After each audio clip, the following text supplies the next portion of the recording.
What's going on? You shopping for yarmulke, motherfuckers? You got your yarmulke ready and your fucking calculator. You're fucking ready to just fucking. You don't even know which one to put on your fucking head. All right. I'm gonna talk today about money moves. You're like, dude, why? Well, wait a minute. Aren't we? Whatever. I already said that. That's a done deal. Okay. If El Diablo doesn't step in, and nobody fucking splits no thing, whatever, and everything is fine and whatever, GameStop, we're gonna move some money. All right. Really quick, and I'll fuck around with you guys. But you need to learn this, so nobody's covering. Anybody with money, you know what this is. One, you guys are gonna have money. What does that mean? You guys are gonna become vulnerable. Let me explain the reason why. Let's say you hold whatever, you cash out $5 million. It goes right into your bank account. Let's say your bank account had an average, had one paycheck, maybe another one on top. You know, all of a sudden you got $5 million in your fucking bank account was so fucked up they don't even send you a calendar. As a matter of fact, they don't even your ATM card doesn't even have fucking numbers on it. It's just like some big chip. Anyway, so all of a sudden it has fucking $5 million, right? Okay. One, your bank is gonna motherfucking love you. They're gonna send motherfuckers after you like, oh look, you want a cookie? Invest in this, invest in that. I had plans for you, financial, whatever. I don't give a fuck. You do what you gotta do. But if you say, yeah, listen, I want to take $2.5 million out, I want to keep half in my house, and I want to just like, I want to hold it at night, you're not going to get it. I don't give a fuck what you do, they're not going to give you your money. You will never take that money out of the bank. Hear me when I tell you, you will never. It's red alert. They're going to send motherfuckers down from corporate. They're going to be motherfuckers coming down there that you never even knew worked at your bank. Okay, the kind of motherfuckers that never leave an office. The only thing they got is fluorescent light over them. And the fucking thing is, and people in New York, money people in New York, remember before, a couple of months before the whole financial meltdown, you used to go to try to take out money at the bank.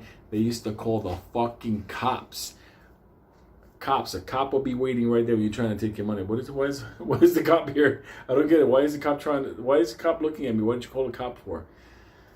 Because they don't want to give you your fucking money, okay? Remember I explained the whole reverse repo type stuff? The government wants that money, okay? Okay?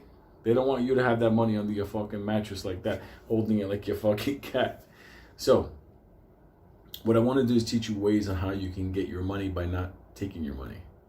See, the system of the banks, they don't want to go, okay, how much? 2.5 million? The branch only has 15,000 at hand. They don't want to, have this big, it's private bank. You got to step up the whole thing, and then you take the money. They're gonna start asking you a lot of questions you don't like. So can I ask you, what do you plan to do with this money? Well, it's my money. But do you really need all of it? Let me tell you something. Red alert, red alert. Do we get arrested like it's drug money? Well, it's not drug money, anything like that, but nonetheless, big money. Big money is not tied to a established last name or established business. You have those issues. So what I'm going to tell you is this. This is what people do. Okay, unless you got powerful attorneys, you got strong attorneys, you have to prepare. Because it's different if you have attorneys. Listen, I want my fucking money. I'm coming for my money tomorrow morning. That fucking money better be here. And you show up with your attorneys ready to fucking file fucking actions in court. But you don't want to have that problem. So sometimes, and you sure as hell don't want to leave your money at the bank. Why? Fucking government's going, that's it, we'll fucking Lou up. Here's the thing. Banks have problems. We're going to go through a lot of crisis, all kinds of stuff. Your bank might be great, might be a credit union, whatever. Maybe it's solid, maybe it'll survive, whatever. But I'm just saying, all eggs in one basket, one lifetime, once in a lifetime play. Okay, learn the deal. One, if you buy something of worth, you're not taking your money out. you're buying something of worth, but technically you're moving your money. So when you move your money, you're basically moving your money into another asset column. So you have to think about what a fast money place. So I'm gonna go down the list. On the street and in a hedge fund, or you money motherfuckers, you know the deal. It's always been for a lot of years crypto. Why? Because chances are the same devil app that you're using to sell your mean stuff, whatever it's at $5 million, they also sell crypto. So without even blinking an eye, you can just put it in crypto and keep it there, suspended in animation in the crypto market. Baloo, crypto goes down. Yeah, and crypto goes up too. Crypto is not an investment. Crypto is a method of delivering money. But it happens to also be valued in money. So there's times where it goes up. You've heard of the story of people buying, pizza with, 10,000 Bitcoin. Imagine how that fucking guy feels like. The hood. Anyway, they buy a pizza with 10,000 Bitcoin, and all of a sudden each Bitcoin is worth 60,000. Here's the deal. Bitcoin could be bought in a few minutes. Cheaply. Nothing. And you can go anywhere in the world. you got your coin with you. So that's one way. So you can make sure that you're in control of it because it's in your wallet. Cold wallet's always the best. Move it into something secure. That's how it goes. And it's not tax evasion. It's just, you maybe want to be able to say, okay, I control my bank account. I want to put, let's say 200,000 here, 200, whatever. Crypto provides a fast from the market to a form of storage. Okay. Second, because you sure as hell don't want to leave it with your broker. Second, you have the real estate purchases. So you want to buy a home. Guess what? If I take, let's say, $500,000 and I buy a home, that's still $500,000. But the thing is, it's in the form of a home. You could borrow against that home and still have the $500,000. So I took $500,000 from the bank. I bought a $500,000 home. And then I told another bank, hey, could you give me a loan against my home? How much for? $250,000, at least half. So now, not only did you move your money and buy your home, guess what? Now you got $250 back to you. And what are the payments every month that you're giving? Pennies. But guess what? It's basically like less than you would pay for rent. So now you have $250 that you weren't anticipating. And so your $500 became what? It became $750. Play with me. Moving outside of real estate. Business. And I want to give you the money? Fine. Buy a business. Real simple. Or invest in a business. I want to be a partner. How much? You guys make how much? Or if I give you this much money, how much am I going to be receiving monthly? And you guys run it? So I give you $1 million, and every month you're going to be giving me $3,000 for the existence of the business. Okay. You just figure out how many years until you're profitable. Or maybe you just want a cash play, because that's what business is. Business grows later on. You sell your position for $3 million. I'm fucking dying today. Fucking pills. Not COVID. Anyway, that's one. Another one that you do is metals. You got your gold, your silver, your platinum. I basically look at it this way. Gold holds wealth. Silver is used. What does that mean? Buying ETFs in it? Nah. At the end of the day, actual physical hold possessions. If you could buy a bunch of gold and a bunch of silver, you could take hundreds of thousands, fucking millions out of your bank account and buy it. And guess what? It's like having a bank in your home, because that metal has value and it does go up, and it will go up. Boy, would it go up. Anyway, but your bank's not going to say no to it. You know why? It's a purchase. It's not a withdrawal. But what you're doing is, by doing a purchase, you're moving money from the bank, the devil, El Diablo, into purchases. So I take $500,000 out of a bank account. I buy $500,000 worth of gold and silver. I still have the $500,000. It's just in the form of gold and silver. You know, like, "Ooh, I don't want to buy gold and silver." But do you want to have your money as digits on a bank computer screen? At least the gold and silver is there. 2 or 3 years from now, what if that gold and silver is worth twice the amount, 3 times, 20 times the amount you paid for it? You ever bought a bank before? You want to become a bank? Because with that, you could open up your own damn lending institution. You can sell 1 or 2 coins or bars and basically put money on the street or businesses in a depression and make interest back. You become the bank. You technically are the bank very soon. You can say, fuck it. I'm going to start buying fucking shares in companies. I'm going to become a major player in this. I'm going to own stocks. Guess what? It left your bank account and now it's in the market. And now you're holding shares, securities in other companies. You understand? Major positions. But you didn't take out the money. You made purchases. You purchased stocks, bonds, ETFs, whatever you want to do. Okay? So that's one way of doing it. Another way that you can do is you can set something up like where you're basically buying art. That's a tricky one. I come from that world. You just have to make sure that what you're buying is actually worth what you're buying, not you being scammed, okay? Mad Cow Art Gallery. Because what happens? You bought this painting for $150,000.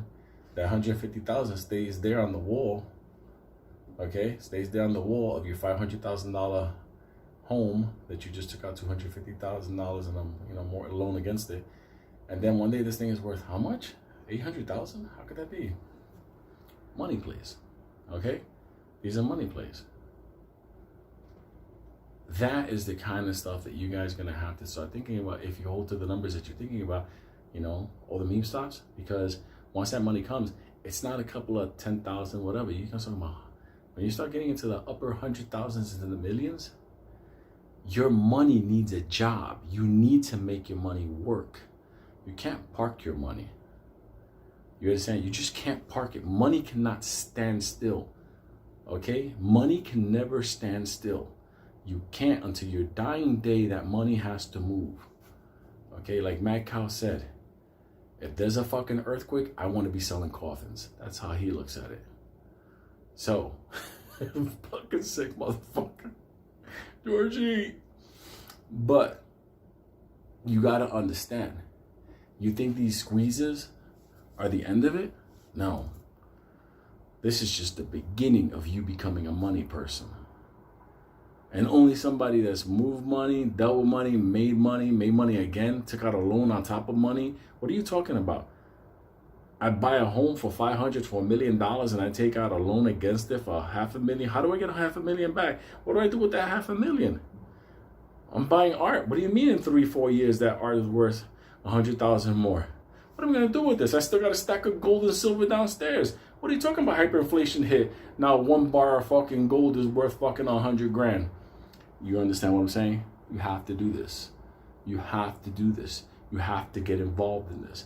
That's why I stopped talking about an individual stock, because you guys have to learn the other side of this. You understand? Why the fuck would you buy a Lamborghini when the bank could buy it for you? Lamborghini, fucking stupidity. Take the money out of the bank, buy yourself a magnificent home, take a fucking loan out against it. And then what do? You fucking invest in whatever the fuck you want to do and let that buy your Lamborghini. You gonna go with a fucking gym bag full of cash like a fucking Momo rapper and go, let me get the Lamborghini. Let me tell you something. That's what fucking idiots do. My fucking money, them little soldiers, they wake up every morning like, come on, I want to go to work. You gotta work. You gotta work. I don't give a fuck. You have to work. The responsibility of the money that you have is to work. Never put money to sleep. Never put money to sleep. Okay?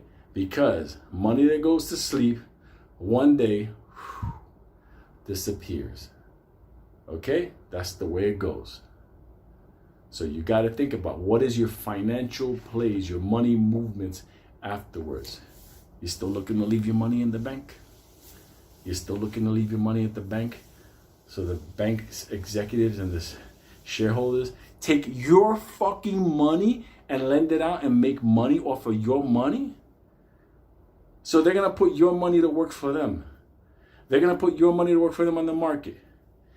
Your money to work for them in loans and people pay them back interest. You out of your fucking mind. Your money, hey, what? Needs to, thought I was going to forget about that. Your money needs to work for you. You understand? It has to. It has to. If you made 300,000, if you made 300 million, it has to work for you.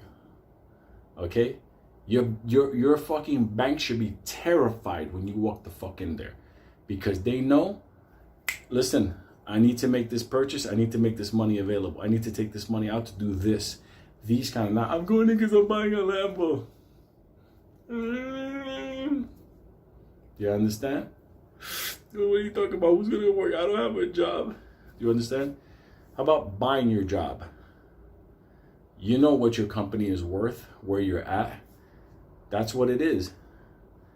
How about investing in fucking buying charging station for the future of electric cars?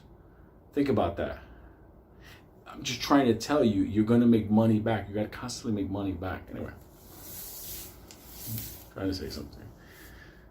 Always, money has to be made. It has to be done.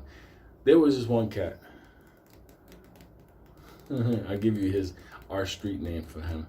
His name was Mo, so I'm not gonna obviously give a fucking last name. But Mo was the blackest motherfucker I've ever met in my life. He was so fucking black that in the nighttime in Central Park, he could be the most perfect mugger. He could wear yellow and he would still sneak up on you. Mo was super poverty, beyond poverty. Like, we would fuck with Mo like crazy. We used to call him Mo Black. Mo the blackest, Mo Black. That's just how it is. His building, 127, 126, one there, never had front door. Like the lobby door, it was just, there was no door. Like fucking not doorknob, had no door. You walked into this thing and you were fucking, yay, do I walk through the valley of death? I hope no gorilla attacks me. That's how it was, okay? And when you walked into that building, and all you motherfuckers that know New York, real old New York, you were walking in the land of death. And you would go upstairs and he had the sweetest fucking mother in the world. That woman lived in the fucking apocalypse. And she was the sweetest. She come upstairs, I'll make food. And I love that woman. I love that woman. And, you know, the world got worse when she was no longer around. So rest in peace. Good human being. But when that happened, Mo was left with a situation. He had nobody left. So Mo became a notorious fucking pharmaceutical salesman in Harlem. Okay, let's just leave it like that. And he was making fucking money because he didn't give a fuck about nothing. All he had was me, Benito, and Mad Mike, and Benito, Mad Mike's father. Mo didn't give a fuck about 9,000 years in prison. He didn't give a fuck about anything. And try to take over his pharmaceutical territory. You'll see the fucking devil show up. So Mo, one day, sold a lot of pharmaceuticals. And he had all this money sitting right in his fucking home. The same fucking building that had no fucking door. Like literally, like he had enough money that like was like beyond money. So Mo started to say to himself, wait a minute, this is crazy. I got all the money I need. I still got money coming in. Enter in Benito and Mad Mike. They go there and they see all this fucking money fucking thrown around like Scarface. Fuck their brain up. This was after the ambulance fucking went in flames in the Bronx. This is part of the reason why Benito's not in New York City anymore. But besides the point. So they had to figure out a way of like where they're gonna put this. It's not like his money's gonna be accepted in the bank. You know, the pharmaceutical money wasn't accepted at the bank, not, you know, directly. So in the process of everything, Benito said, wait a minute. I think I know somebody that can help us. Listen, that's how it starts. All of a sudden, 3 days later, fucking Benito shows up to Mo, and he tells him, I want you to meet Devon. You've never seen an African motherfucker like this. He probably invented Kwanzaa. This motherfucker came in and he looked like he had the fucking whip to squat the flies away. He was African. And like he came in and he was like, listen, if you have money, we could become very rich. And obviously Mo Black was fucking darkness. This motherfucker was Satan. He can kill Satan. He was that. When he used to look at you with those eyes, fucking Samuel Jackson, let me tell you something. Just think that, Suge Knight, and a fucked up Denzel. That's how Mo Black was. He's telling so, tell me what you can do with my money. He says, my father in Nigeria, he has a small bank. Now, we couldn't understand a small bank, but Benito, he already did his fucking numbers. He said he has a small bank. Momo, that's where it comes from. Momo, why don't we make it a big bank? It was just one technical detail that they had to work out. How do you get the money from here to Nigeria? Because once it hits that bank account, that money is clean. And that money can go to work everywhere. Like developing Nigerian oil fields, their phone lines, lending money out to fucking... This was a big operation. Big, and Benito was right in the middle of it. Mad Mike, money was never his thing. Like really, it wasn't. So Benito said, I know what we gotta do. He took these fucking lumps of money. And you ever seen those weird statues in cheap furniture stores? You know, like a lion going like that, or a dog on the ground. It's like they like plaster and they paint it, whatever. He was fucking opening these things up with a saw. He was fucking putting the money in and fucking gluing these motherfuckers back and polishing it off. Benito was proud of his work. But one of these fucking stuffed giraffes was worth like $100,000 when $100,000 was like $1 million. And fucking Devon. I'll tell you a story about Devon another time. But Devon would then turn around and go to fucking JFK, and they don't really check you going out. They check you coming in. So Devon will be walking with his fucking stuffed fucking zebra, his stuffed fucking bulldog. He was taking so many flights coming back, but when he came back, he was broke. So they couldn't do a fucking thing to him. I think he had like bus money to get to the Bronx. So all of a sudden, the whole fucking house was these fucking broken giraffes, dogs, zebras, any kind of wild fucking animal that they could open up. They got a little bit of the plastic, because they're mostly hollow on the, and shove money in it. This operation must have been moving at least $200,000 a week.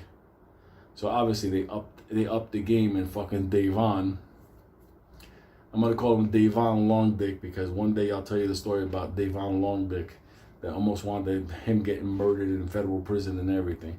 But Devon brought back a fucking gang of Nigerians. I don't know if he went to the fucking Serengeti. I don't know. They all came, and these fucking Africans, let me tell you something. The black people in Harlem, they were like, damn, there's some black people. I've never seen some shit like that. You thought Simba the fucking lion was gonna come up the street. Let me tell you something. All the fucking money in that apartment went into a bunch of fucking different Benito's there like fucking, I don't know, Ungawa, Zumbawa, put the money in the fucking zebra. And the fucking furniture place is telling Benito, you can't buy these fucking zebras anymore. Okay, we need these things. He's like, I want more zebras, a couple of more of those bulldogs. You got any Jesuses? I could take Jesuses. They would fucking hollow these things out and stuff cash. Now, when they would land in Nigeria, they own customs.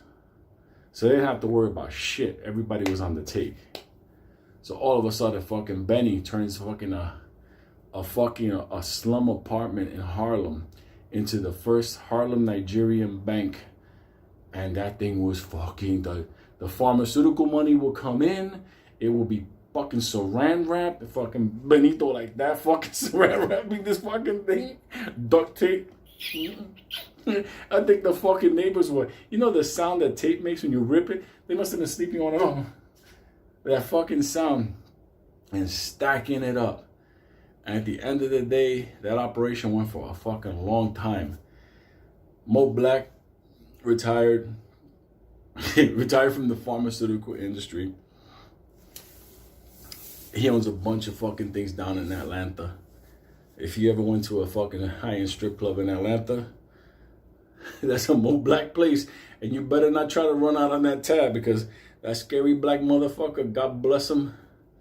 God bless that motherfucker, because he'll fuck you up, cut you, set you on fire, and then bite your ear. It happened for a long time, but guess what? That money was working for him. It was coming back in the form of a salary for being an advisor to the Nigerian bank. Believe it or not. And it was legal money to cash. And even though the government tried to touch Mo a couple of times, no joke, nothing. Benny was different. He took his cut right off there. All right, I'll take this. I'll take that. So Benny left New York yoked up. So for all you people that think that Benny's out there just his bus, he owns the bus. It's just him. He can't be at home. His fucking wife is this Mexican chick that she has no idea what a Puerto Rican was. She married him thinking, well, I guess we speak Spanish. No, he speaks retard. He fucking speaks fucking wild, man. So anyway, the moral of the story is, you gotta make your money work for you. Because if not, it's gonna disappear. That's just how it is. So I hope you motherfuckers make a lot of money. I stand to make a lot of money. But understand, after you celebrate that first night, hug your family, tell your cat, I'll never sell you again, okay? Relax. After you do that, you have to understand one thing. It's now time to go to work, okay? Fun and games are over. It's time to go to work. So it doesn't matter if you make 200,000. But I wanted to make 700, or you make 700. I wanted to make 3 million. If you go to work, you start doing moves and plays and investment and strategies to start, doing what you got to do. Everybody tells me, what about the capital gains? Why don't I care about capital gains? Because I got strategies to make more money. And it's fine. And the government, that's actually illegal. The government wants you to do that. You're like, how did the devil not do that? They want you to do that, trust me. Just take me on that. So, they thought I was leaving. Lou, what's going on? No, but Lou could only talk about this one stock. You gotta be fucking kidding me. You gotta be fucking kidding me. Give you a play. Me. How about I turn around and I take some money and I contact a couple of cigar companies in the world and say, hey, listen, I love this cigar. How about you give it to me at a wholesale and I want to put my name on it.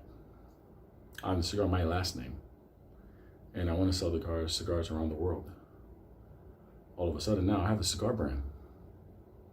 Or a tequila brand, a rum brand, a cologne brand, but whatever it may be. But now I turn my money from these plays into a global brand play where while I'm sleeping, there's somebody smoking my cigars, having a bit of my vodka, whatever. I don't manufacture vodka.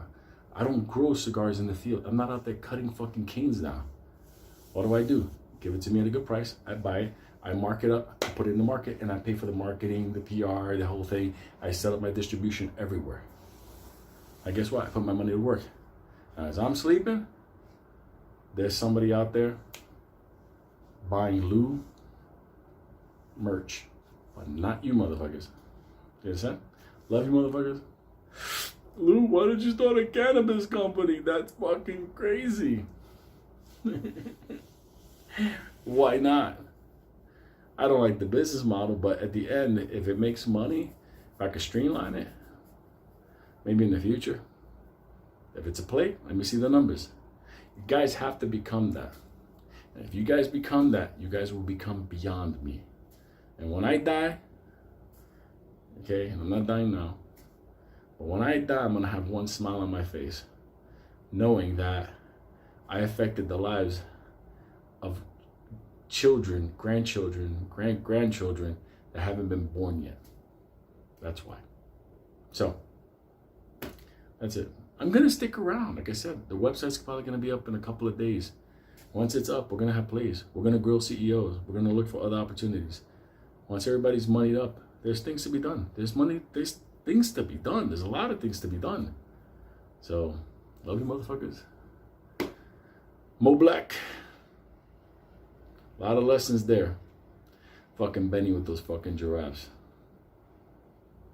I'm not even gonna go into it. Fucking crazy. On you. If you ever want a stuffed giraffe, you tell me, okay? I know where to get a good deal on them, okay? Love you motherfuckers. I hope we all make a lot of money. Remember El Diablo is still around. But the pressure is real. The 2Ds. Things are going on.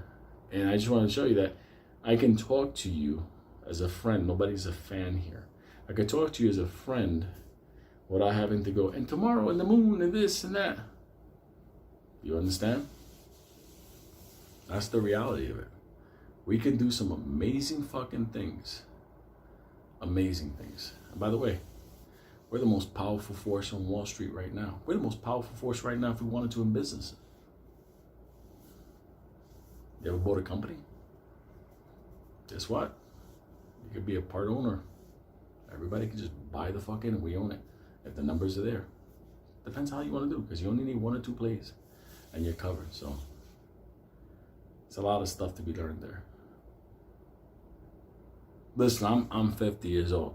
As far as like the banged up stuff in the head, that's gonna get better. Don't worry about that. Other than that, my heart's fine. My heart, lungs is fine. Everything's fucking great. You know, in that capacity. The ringing in my ears, I'll take care of it. Fucking go to some stem cell place in fucking Colombia or in Germany. Spend $50,000. They'll fix my hearing. I'll be like that, listening like a fucking owl. Yeah, just life. You just go out, you get banged up. Sometimes you know, the saying, everybody takes a beating every now and then. It happens in life. So it doesn't matter if you're holding 20 shares. You understand? There's always plays. You're never out of the fight. Never, never. This is a long road. So that's it. I love you motherfuckers. And tomorrow I'm at the hospital. They try to grab me. Yeah, I talked my way out of being admitted today. I was like, no, listen, I'm totally fine. They're like, you sure? You sure? I'm like, I'm sure. I don't want to fucking sleep in a place that Georgie might sneak up on me in his fucking nightgown. So, love you motherfuckers. Go to sleep. And guess what? It's about to get in at 3 o'clock in the morning. But don't blame me. You wanted me back? You got me back. See?